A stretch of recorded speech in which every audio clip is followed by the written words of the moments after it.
Tervist! Tänane eesti keele õppimise materjal õpetab meile ühtlasi elutarkust, elulist tarkust. See on siis life hack. Miks on mõistlik, lausa vaja vaigistada nii oma peas kui meie vestlustes nii enesestmõistetavalt, märkamatult ruuliv, rokkiv, toimuv, sageli prevaleeriv, negatiivne mõtlemine ja rääkimine. Doktor Urve Birkavs on meid rikastanud varem ka sellise tekstiga, mis selgitab, kuidas me dresseerime ise oma pea-aju mööda kindlate sünapsite vahelist rada kõndima. Me harjutame ta ära korrutama oma kinnistunud kannatusi, traumasid, probleeme ja mitte lahendusi. Ja see tähendab, et kui me nagu tatti nokkiv kukk kogu aeg tigime samas kohas, kui meie nii-öelda nõel hüppab samade sünapsite vahel, me harjutame oma enese aju ära sellega, mis on meie nii vaimsele kui füüsilisele tervisele kurnav, täitsa asjata. Me oleme sündinud olema õnnelikud. Urve Birkavs on nimetanud teksti negatiivne kõne. Kõnega on nüüd küll see lugu, et ta viib meie analoogid, assotsiatsioonid, seosed oraatorite temaatikale, kõne pidamisele, sellepärast ütleksime pigem kohe sissejuhatuses negatiivse kõne asemel halba rääkimine. Failile panin nimeks üleüldse vinguviiuli vaigistamine. Aitäh sõna eest, Jaan Elgula. Niisiis halba rääkimine, klatšimine, kritiseerimine ja täienduseks siis, mis asi see on neuropsühholoogilis-bioloogiline süvaanalüüs. Pealkirja lõpus punkti ei ole. Põhimõtteliselt on küll mõnel juhul stiil ja autoriõigus alati kirjutada pealkirjad suurte tähtedega. Kui ma ei annaks autorile seda absoluutset õigust, siis ma võtaksin kapiteeli maha, paneksin täiesti tavalised tähed. Me peame seda väljendit negatiivne kõne siin mitut puhku tuunima, et ei korrutaks ja pidevalt kuhugi oraatorite töömaile ei tungiks. Niisiis esiteks negatiivne kõnelemine ja juba ei ole jutuks kõnepidamine, vaid kõnelemine. Isegi pärdik peas ei pea meile kõnet. Kõnelemine aktiveerib aju nii-öelda primitiivse kolmnurga ja me toome eesti keeles algusjutumärgid alla. Et ei oleks aju, siis me kasutame järgmise lause alguses täisväljendit peaaju. Meil on seljaaju, peaaju, mis kõik peavad ajujahti. ja soovitavalt on igal hetkel tead veel mindful. Peaaju sügavaimad struktuurid, amügdala, see on mandel, hüpotalamus ja ajutüvi moodustavad süsteemi, mis reageerib ohule enne, kui inimene üldse mõelda jõuab. Põgene võitle.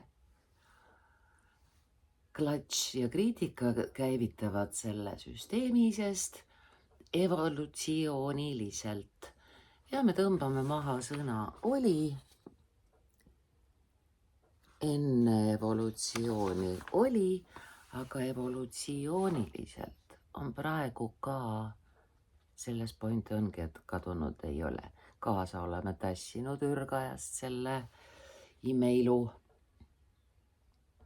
Evolutsiooniliselt sotsiaalne tagarääkimine on võõrdne potentsiaalne väljaviskamine grupist. Väljaviskamine võõrdub surmaoht. Aju ei tea, et elame 2026. aastal. Võtame ära ta, Andrea. Ei ole siin paberitega ruumi raisata midagi. Aju reageerib ja me lisame sellesse väiksesse lausesse päris mitu sõna. Nii siis aju reageerib samamoodi nagu siis, kui elasime koopas. Sest vaata, koopas korraks olla võid sina praegu ka. Aga jutuks on aeg, kui me suisa lausa resideerisime mõnevõrra kitsastes oludes. Aha. Tulemus. Ja me kaotame ära ta, Andrea. Keha läheb ellujäämisrežiimile. Isegi, ja lisame sõna siis, isegi siis, kui inimene istub diivanil. Teiseks, hüpotalamus käivitab HPA-telje, keha läheb nüüd siis mitte täis, vaid täielikku häireseisundisse. HPA-telg, hüpotalamus, ajuripats, neerupealised on keha stressisüsteem, negatiivne ja asendame sõna kõne seekord siin mõte. Aktiveerib selle automaatselt. Hüpotalamus, kaotame ta, Andrea, annab käsu. Oht! Jutumärgid eesti keeles algavad alt. Ja ajuripats ilma ta, Andreata. Ajuripats vabastab ACTH hormooni. Neerupealised ilma ta, Andreata. Neerupealised paiskavad verre kortisooli, adrenaliini, noradrenaliini, kuivõrd see on niisugune teadusliku poole vormistatud tekst, siis selliste ridade järel tõesti punkti vaja ei ole. See on, pikendame sõna, seesama süsteem, mis aktiveerub siis, kui inimene põgeneb lõvi eest. Harva juhtub, ent siiski. Ainult, et nüüd käivitab selle jutt. Kolmandaks, kortisool kahjustab neuronite dendriite. Pikaajaline negatiivsus lühendab dendriite, vähendab sünaptilist plastilisust, halvendab neuronite omavahelist suhtlust. See tähendab, et inimene muutub vähem õppimisvõimeliseks, ei ole päris eesti keel. Teeme asja lihtsalt korda. Ja nimelt vähem õppimisvõimeline on õppimisvõimetu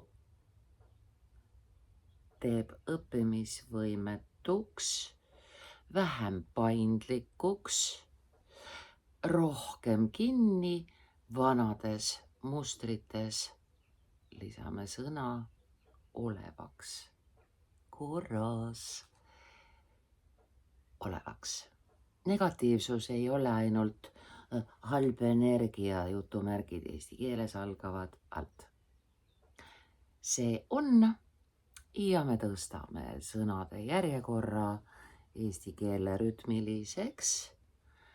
See on neuronite tasandil füüsiline kahjustus või neuronite tasandi füüsiline kahjustus. Tunned, kuuled, adud, sai hea küll. Just. Siia otsa on jäänud ripakile üksildane kriipsukene, lahkub vasaku lääva. 4. hippokampus kahaneb. Mälu ja emotsioonide regulatsioon. Kirjutame ainsuses. Nõrgeneb. Neid on küll mitu, aga tunnetuslikult on parem öelda nõrgeneb. Aiseb hea. Hippokampus on eriti tundlik kortisoolile. Krooniline negatiivsus vähendab hippokampuse mahtu, halvendab emotsioonide töötlemist, soodustab traumamustrite kinnitumist, nõrgestab võimet rahuneda, mis on muu seas teaduslike, populaarteaduslike üllitiste puhul telg põhjus, miks inimene üha pöördub tagasi narkotablettide juurde, sest tema loomulik rahunemise mehhanism on plokis ja siis ta asendab seda ja mida rohkem ta seda asendab, seda uhkemalt tal enesel seda üldse ei ole. Niisiis lidaki, veel hullem ärevus, lidaki ja nii see rullub. Ja seejuures inimene muudkui räägib sama, kardab sama, kurdab sama, kordab sama. Dresseerib aju igati tuksi. Ja see ei ole kahjuks koera nimi. Ja. See on põhjus, miks negatiivsed inimesed mäletavad halba paremini kui head, jäävad kinni konfliktidesse, ei suuda nii-öelda lahti lasta, jutumärgid alla. See ei ole iseloom, see on neuroanatoomia. 5.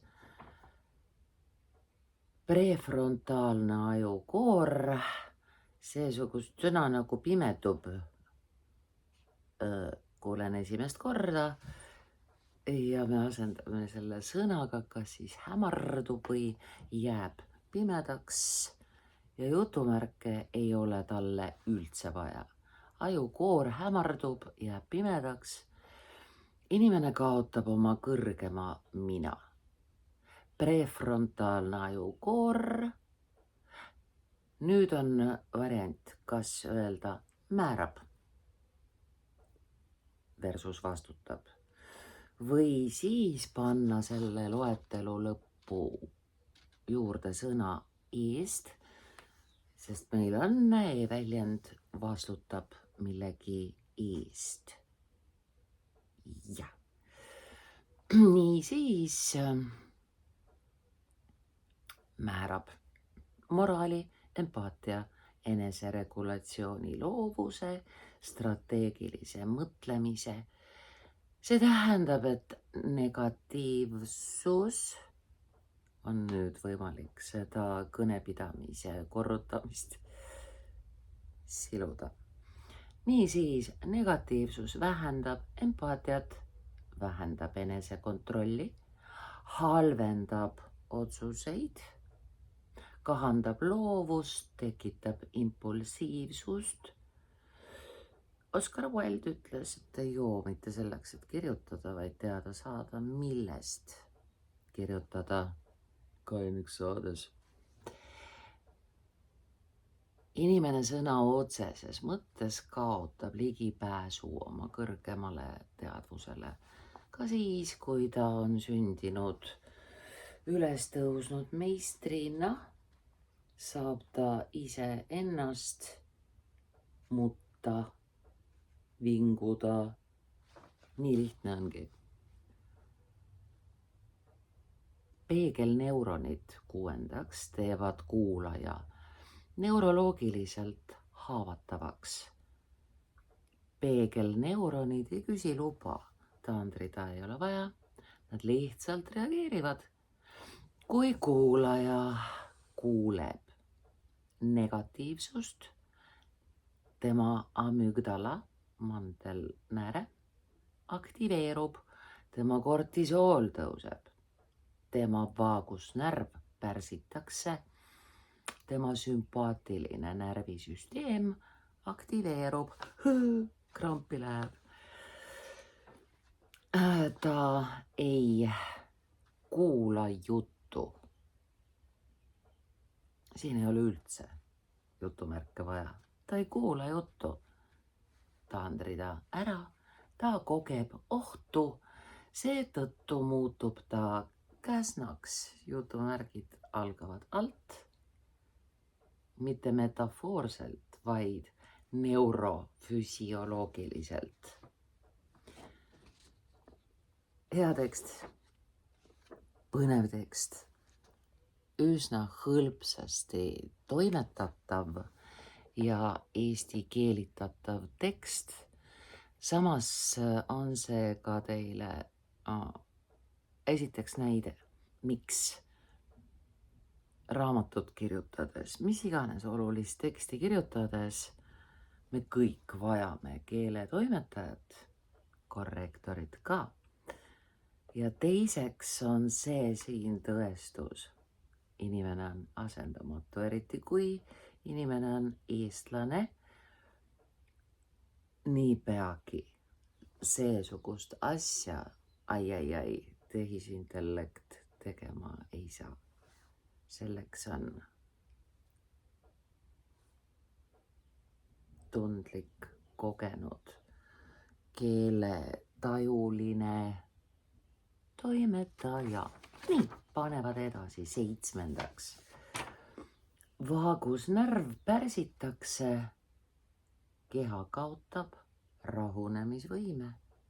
Sa oled kogu aeg krampis, sealt tulevad peavalud, sooltehädad. Sa ei ole tehtud Pinocchiona, Buratinona, puutükk. Sa oled pehmelt kulgev kehastus. Niisiis, negatiivne, asendame sõna kõne seekord sõnaga vestlus. Vestlus. Pärsib vaagust, tõstab südamerütmi, halvendab seedimist, nõrgestab immuunsust, sest sa oled kogu aeg ametis kaitses olemisega. Tõstab põletikku, see on põhjus, miks negatiivsed inimesed seedivad halvemini, magavad halvemini, haigestuvad kergemini, taastuvad aeglasemalt. Tuttav värk. See ei ole karma. Jutumärgid algavad kas alt või ei alga üldse. Karma ümber nagu ei olekski vaja tegelikult jutumärke ja ei ole vaja ka taandrida. See ei ole karma, taandrida ära. See on autonoomne närvisüsteem. dopamiini ja serotoniini langus, motivatsioon ja heaolu kukub. Käod kukuvad, aga mott ja heaolu kukub. Negatiivne, seekord kasutame sõna mõtlemine. Negatiivne mõtlemine vähendab dopamiini, motivatsioon, rõõm, keskendumine, vähendab serotoniini, rahulolu, stabiilsus, enesekindlus. See on põhjus, miks inimene tunneb pärast klatšimist tühjust, rahulolematust, sisemist ebakõla. Ei hullu kedagist, mõned siuh-viuh kribukrabud punaste tingmärkidega ja oi kui hea sai.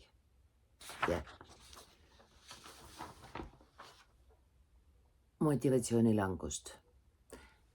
Aju ei saa korraga olla loov ja hävitav.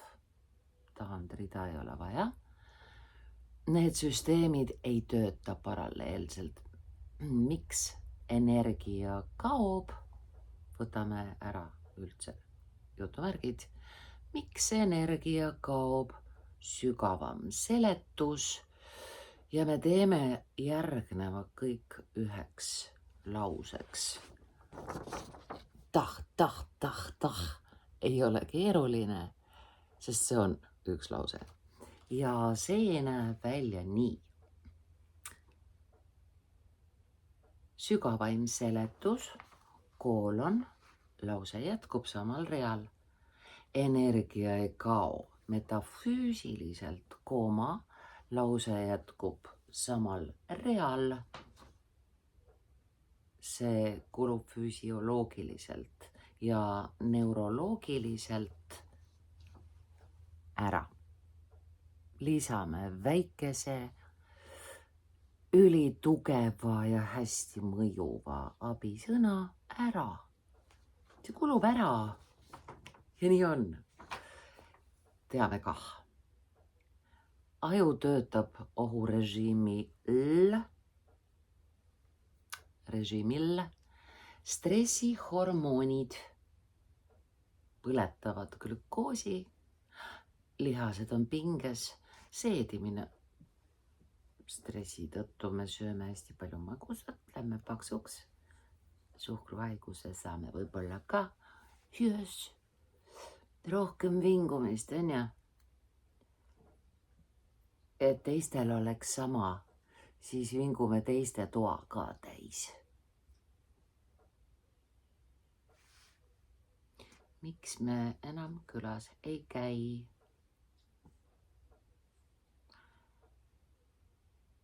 Lihased on pinges, seedimine on pärsitud, immuunsus langeb, prefrontaalne ajukoor töötab vähem, vaagusnärv on pärsitud, see kõik võtab energiat, mis muidu läheks. Kuhu? Elamisele. Loetletud on doktor Birkavsil elamise aspektid ja tunnused. Niisiis, arengule, loovusele, rahule, keskendumisele, enesekindlusele, negatiivsus on närvisüsteemi kurnav protsess, mis sööb inimest seestpoolt. Kõige sagedam tagajärg on vähk. Väike nano juurde ja siis suisa turbovähk. Miks vaikimine ja neutraalsus tervendab? Teeme ainsuse, saab pehme, tervendab. Vaikus aktiveerib vaagusnärvi, langetab kortisooli, tõstab serotoniini, taastab dopamiini, parandab immuunsust, taastab prefrontaalse ajukoore töö viib keha parasümpaatilisse režiimi. Vaikus ei ole passiivsus. Siin isegi ei oleks taandrida vaja. Ja me lisame ühe sõna koos eelneva mõttekriipsuga. Vaikus, mõttekriips. See on närvisüsteemi taastumine ja aju tervenemine. Nii lihtne ongi rääkimine, hõbe, vaikimine, kuld ja mida iganes. Täitsa märkas. Vaikime koos Rabinessa Kasjamisha ja kuivame ära, oi kui märg mjau. Eestimaa suvi, aga eesti keeles mõtleme, tunneme ja armastame ka suvel. Suvel eriti, sest suvel, sõbrad, tehakse uusi eestlaseid. Nad sünnivad märtsis ja aprillis. Mingu sul hästi, kallis.